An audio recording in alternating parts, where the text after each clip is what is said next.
Everyone knows the story. A little girl in a red hood walks through the forest, carrying a basket for her grandmother. A hungry wolf tricks her, and the tale ends with a warning about talking to strangers. Simple, harmless, or so it seems. But what if Little Red Riding Hood was never meant to be a bedtime story?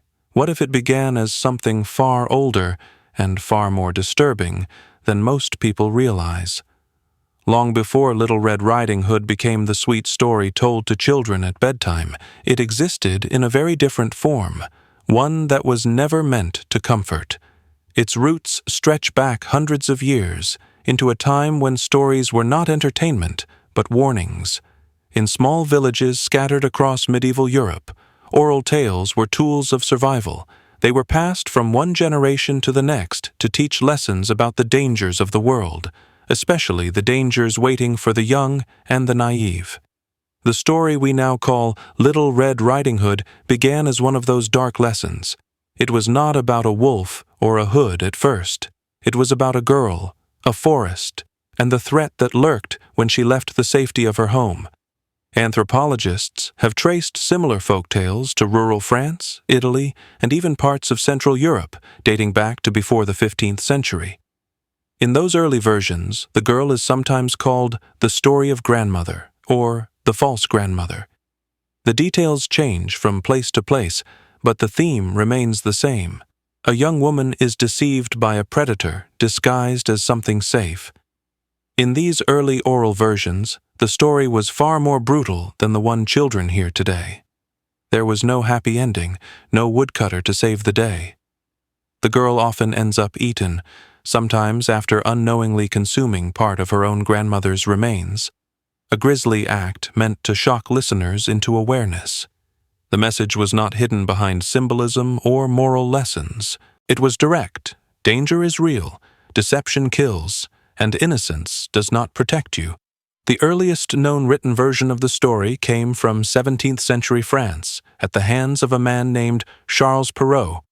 He was a writer in the royal court of King Louis XIV, a world very different from the humble villages where the story was first told. Perrault collected and rewrote folk stories for the educated classes of Paris, shaping them into polished tales that matched the morals of his time. His collection, published in 1697, included Little Red Riding Hood, or Le Petit Chaperon Rouge. Perrault's version changed everything. He gave the girl her famous red hood, turning her into a symbol of youthful innocence and temptation. In his telling, the wolf represents not just a predator, but a man with bad intentions. At the end of the story, there is no rescue. The wolf eats the girl, and that's it.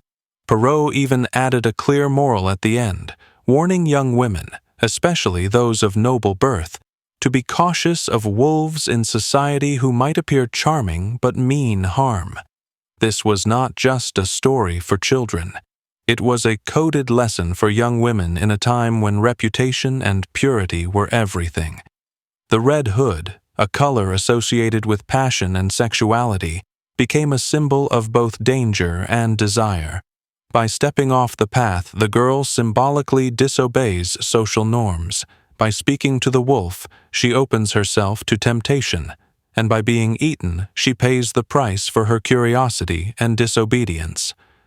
Through Perrault's influence, Little Red Riding Hood became part of the growing movement to use fairy tales as moral instruction. It was no longer a story told around the fire to scare villagers into being cautious. It became a lesson about proper behavior, especially for girls. It fit neatly into the values of 17th century France, where obedience, modesty, and virtue were considered essential qualities in women. But the story didn't stay French for long. About a century later, in early 19th century Germany, it was retold by two brothers who would change the course of storytelling forever, Jacob and Wilhelm Grimm. The Brothers Grimm were not courtly writers like Perrault. They were scholars, linguists, and collectors of folk tales who wanted to preserve the oral traditions of the German-speaking world before they disappeared. When they published Rotkäppchen, or Little Red Cap, in their Children's and Household Tales in 1812, they gave the story new life and a very different tone. The Grimm version softened some of Perrault's adult themes, but added others that reflected their own time and culture. Their tale still begins with a girl in a red cap walking through the woods to visit her grandmother. The wolf still deceives her and eats both her and the old woman. But this time, there is a rescue. A hunter comes, cuts open the wolf's belly, and saves them. The story ends with a clear message about obedience and wisdom learned through experience. In the Grimm's hands, Little Red Riding Hood became both a cautionary tale and a story of redemption. It carried a moral about the importance of listening to one's parents, a value that resonated deeply in the strict religious society of 19th century Germany. The addition of the heroic huntsman turned the narrative from one of total loss into one of hope, showing that mistakes could be corrected and evil could be defeated. Still, beneath this more optimistic surface, the story remained dark. The forest was no less menacing, and the wolf no less terrifying.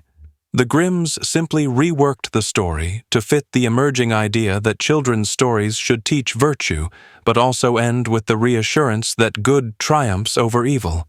It was an early example of how fairy tales evolved to meet social needs, softening their cruelty without erasing their fear. As time passed, Little Red Riding Hood spread across Europe and into the rest of the world. It was translated, simplified, and adapted into nursery books, plays, and eventually cartoons. Each version reflected its culture's values. In Victorian England, it was used to warn children about obedience and moral discipline. In 20th century America, it became a symbol of childhood innocence and stranger danger. But underneath all these layers of moral teaching and cultural adaptation, the story's core message never disappeared. The path through the woods still represented the journey from innocence to experience. The wolf remained the face of danger disguised as charm, and the act of straying from the path symbolized a universal truth that growing up means facing temptation and learning to see the world's threats for what they are.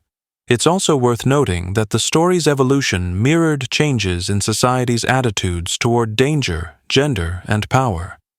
In the early oral tales, the girl's demise was brutal, but she was also cunning in some versions, outsmarting the wolf through wit or luck. By Perrault's era, the story became a tool of control, warning young women against independence. The Grimm's version softened it into a tale of obedience rewarded. Over time, the story was tamed, just as society sought to tame human impulses through rules and morals. Yet even as it was rewritten for children, the sinister undertones remained. Scholars have long debated whether the wolf represents a sexual predator, a symbol of male aggression, or simply the embodiment of chaos lurking outside civilization. The fact that the story invites all these interpretations is part of what keeps it alive. By the late 19th and early 20th centuries, Little Red Riding Hood had become one of the most famous fairy tales in the Western world. Artists, psychoanalysts, and writers began to reinterpret it in new ways. Sigmund Freud's theories about the unconscious mind, desire, and repression led many to see the story as an allegory for sexual awakening and danger. Later, feminist readings reclaimed the Red Hood as a sign of agency rather than shame, suggesting that the girl's journey through the forest symbolized empowerment, the courage to face danger rather than avoid it. At its heart, Little Red Riding Hood is about a meeting between innocence and danger, a collision that reveals something deeper about human nature. The story might appear simple on the surface, but every version of it carries an underlying struggle, the tension between safety and curiosity, obedience and freedom, trust and deception. This is the central conflict that has kept the tale alive for centuries. The world in which Little Red Riding Hood evolved was full of very real dangers. The forest was not a metaphor then. It was a physical space that symbolized everything outside human control. Wolves, bandits, and disease were common threats in medieval and early modern Europe. Traveling alone, especially for a young girl, was genuinely risky. So when people first heard this story, they didn't imagine a talking wolf. They imagined the darkness of the woods, the isolation and the fear of being tricked by something, or someone, hiding behind a familiar face. As the story moved from oral tradition into literature, this physical danger began to merge with something psychological. The wolf stopped being just an animal and became something more symbolic. Charles Perrault's version already hinted at this by turning the wolf into a clever, seductive figure. Later, the Brothers Grimm made the wolf both a literal and moral threat, a force of temptation that punishes carelessness. Over time, the story's main conflict evolved from an external danger to an internal one. It became a battle between innocence and awareness. This shift reflected changes in how people understood morality and human behavior. During the Age of Enlightenment in the 18th century, thinkers began to explore the idea that humans are guided not only by divine law, but also by reason and psychology. Stories like Little Red Riding Hood started to be interpreted less as supernatural warnings and more as lessons about personal responsibility. The path through the woods came to represent moral choice. Staying on the path meant obeying society's rules. Straying meant giving in to desire or curiosity. As Europe entered the 19th century, new versions of the story emerged that pushed this idea even further. In some French and German retellings, the girl begins to notice that something is wrong. The wolf's disguise doesn't fool her as easily. In others, she tricks the wolf and escapes. These changes reveal how storytellers began to question the idea of passive innocence. Instead of being punished for curiosity, the girl learns from it. She starts to fight back. This evolution of the character shows how the story itself mirrors the progress of society. As people began to question traditional gender roles and moral authority, the tale adapted. The girl became less of a victim and more of a survivor. By the late 19th century, when industrialization and urban life transformed Europe, Little Red Riding Hood had become a reflection of anxieties about modernity. The forest, once a literal wilderness, now represented the chaos of the growing city, full of hidden dangers, strangers, and moral confusion. Artists and writers of that period recognized the story's symbolic power. The French painter Gustave Doré, known for his dark, haunting illustrations, created one of the most famous depictions of Little Red Riding Hood in the late 1800s. His image of the wolf lying in bed beside the terrified girl captured both fear and fascination, a tension between attraction and threat. It wasn't just a warning anymore. It was a portrayal of innocence standing at the edge of knowledge. As the 20th century began, the story took on new meanings. Psychoanalysts, influenced by the work of Sigmund Freud, started interpreting fairy tales as expressions of the human subconscious. Freud believed that stories reveal hidden desires and fears. In this context, Little Red Riding Hood became a study of the dangers of awakening, particularly sexual awakening. The Red Hood symbolized passion, blood, and the transition from childhood to adulthood. The wolf, meanwhile, became a metaphor for predatory desire, a symbol of the instincts society tries to suppress. These interpretations turned the story into something more complex than a moral fable. It became a psychological drama. In the 1920s and 30s, scholars such as Bruno Bettelheim and later Carl Jung's followers expanded this view. They argued that fairy tales are not just for children, but for everyone, offering symbolic guidance through life's stages. Little Red Riding Hood was seen as the story of a person confronting their fears and learning self-awareness, a journey from naivety to wisdom. This deeper understanding also explains why the story continues to change with every generation. In the mid-20th century, after the devastation of 2 world wars, the image of innocence facing evil gained even more weight. In some adaptations, the wolf was interpreted as representing totalitarian power or the destructive nature of war itself, a force that devours the innocent. The story's core conflict, the meeting between vulnerability and danger, now spoke to entire societies traumatized by violence. At the same time, Little Red Riding Hood became part of popular culture in new ways. In the 1930s, the story was adapted into animated films, most notably by studios like Walt Disney, which transformed it into a gentle comedy for children. These versions stripped away the violence and sexual undertones, turning the wolf into a mischievous villain rather than a true predator. The conflict was simplified to fit the optimism of early animation, where good always triumphed in the end. But not everyone was satisfied with that sanitized version. In literature and film, darker retellings began to appear, especially from the 1970s onward, when writers and filmmakers revisited classic fairy tales with adult themes.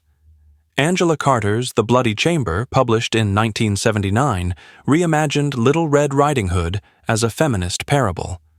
In her story, titled The Company of Wolves, the girl confronts her fear and her desire, ultimately taking control instead of being rescued.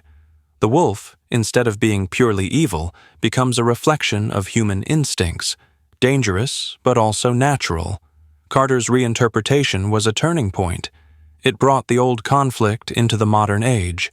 The girl was no longer just a symbol of innocence to be protected or punished. She became a symbol of agency and transformation. This shift reflected broader changes in society, the growing movement for women's independence, the questioning of traditional morality, and the recognition that danger is not always external. Sometimes it lies within human nature itself. The 20th and 21st centuries saw endless adaptations of Little Red Riding Hood, each emphasizing different sides of the conflict. In some versions, she is a victim of manipulation and violence, reflecting real-world fears about exploitation. In others, she is a hero who outsmarts the wolf, embodying empowerment. Films, novels, and even psychological studies have used the story to explore topics like trust, trauma, and the loss of innocence. One particularly interesting development came from scholars who compared Little Red Riding Hood to similar folk stories around the world. In East Asian folklore, for example, there are tales about young girls tricked by tigers instead of wolves. The core narrative, a predator pretending to be family, appears in multiple cultures, suggesting that this conflict between innocence and deception is universal. It's not just a European story, it's a human one. Each new version of Little Red Riding Hood mirrors its time.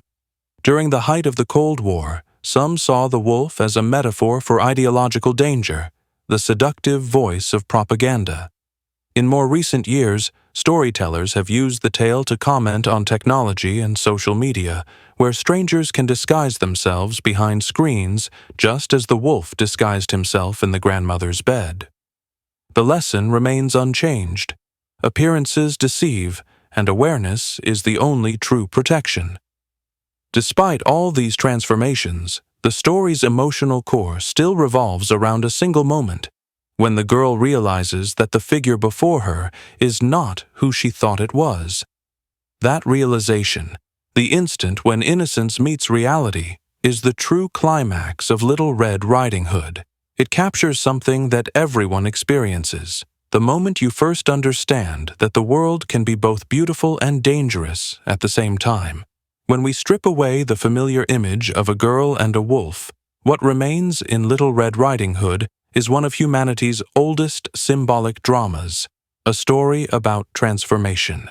Beneath its simplicity lies a deep network of meanings that reflect how people have understood innocence, danger, and morality over time. Each element of the story, the Red Hood, the path, the forest, and the wolf, carries layers of symbolism that reveal what societies fear and desire most. The Red Hood is the most recognizable image in the story and also the most loaded with meaning. In many cultures, red is a color of contradiction. It represents love and danger, vitality and blood, passion and warning. In medieval Europe, red dye was rare and expensive, often associated with wealth or sin, depending on who wore it. When Charles Perrault gave his heroine a red hood, he may have meant it as a mark of temptation, a signal of youthful beauty and vulnerability. Later interpretations saw it as a symbol of awakening, both sexual and emotional. In either case, it marks a turning point. The moment the girl puts on the hood, she becomes visible. She draws attention. She enters the world of adult awareness, where curiosity and risk coexist. The path she follows through the forest represents the moral journey. Staying on it means obedience and safety. Straying from it means curiosity, freedom, or rebellion, depending on how one reads the story. In older societies where community and conformity were essential for survival, disobedience could mean death. But as the story evolved, leaving the path began to look less like a sin and more like an inevitable part of growing up. The path is life itself, and wandering off it is how humans learn. The forest, perhaps the most ancient symbol in all mythology, represents the unknown. It is the space beyond civilization, where rules dissolve and instincts take over. In European folklore, forests were places of both terror and revelation. Heroes entered them to find truth or to face trials.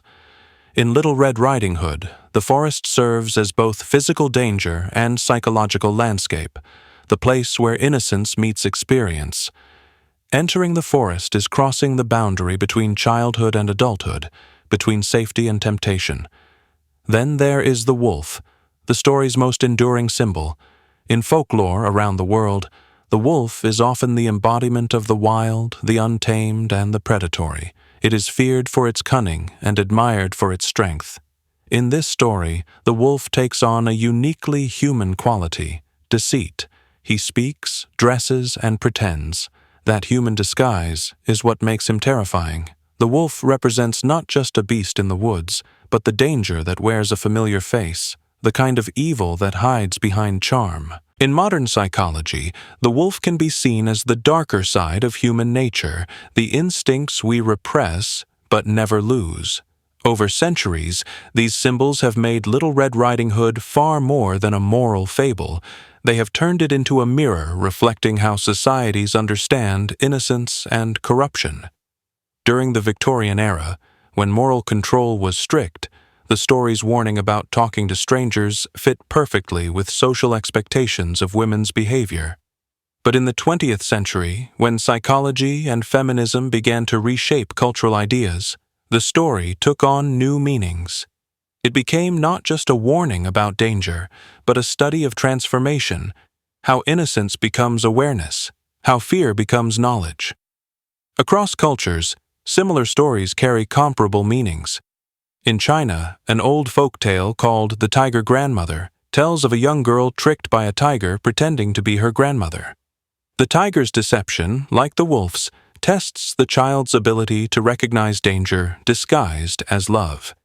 In Japan, a tale known as The Goblin of Adachigahara features a demon woman who lures travelers into her home, again echoing the theme of disguise and trust betrayed. Even in African and Native American traditions, there are stories about animals or spirits that impersonate relatives to trap the unwary. This pattern shows that the fear at the core of Little Red Riding Hood, the fear of being deceived by what looks safe, is universal. But the story does more than warn, it teaches recognition. By retelling it, cultures pass down the lesson that survival depends on seeing through deception. The question, "Grandmother, what big eyes you have," is not just a line in a story. It is the moment of realization. It is the awakening of awareness, the ability to question appearances. That realization is what separates the naive from the wise, the child from the adult. The story's impact goes beyond literature. It has influenced psychology, art, and even social movements. Psychoanalyst Bruno Bettelheim argued that fairy tales like Little Red Riding Hood help children process their fears in symbolic form. By facing imaginary danger, they learn to cope with real-world threats. Feminist writers later expanded on this idea, pointing out that the story reflects how societies teach women to fear their own freedom and curiosity. For them, reclaiming Little Red Riding Hood meant rewriting her role, not as a victim of the wolf, but as someone who learns to recognize and confront power. This reinterpretation has inspired countless works of art and media. In literature, authors like Angela Carter and Margaret Atwood have used the story's imagery to explore themes of desire and autonomy.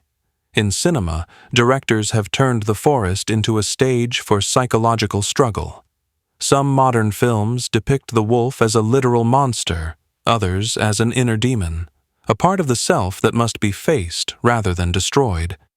Each version keeps the same emotional truth. The journey from innocence to awareness always comes with danger. Even in popular culture, the story continues to appear in unexpected ways. Advertising, fashion, and music have borrowed its symbols, the red hood as rebellion, the wolf as danger or desire. These modern uses show how deeply the imagery still resonates. When we see a red hood today, we instinctively understand what it means: exposure, curiosity, and transformation. The story has become part of our cultural language. The psychological dimension of the story also continues to attract interpretation. In Jungian theory, the wolf can represent the shadow, the unconscious part of the mind that holds repressed instincts and emotions. Meeting the wolf is, in that sense, meeting oneself. The story's power lies in this confrontation. It invites the listener to face fear rather than flee from it. In this way, Little Red Riding Hood becomes not only a moral tale, but also a map of the human psyche. The Red Hood's color, too, gains new layers of meaning when viewed through this lens. It can symbolize not only danger and sexuality, but also vitality, the life force that drives growth and transformation. The act of wearing it, despite the risks, suggests courage.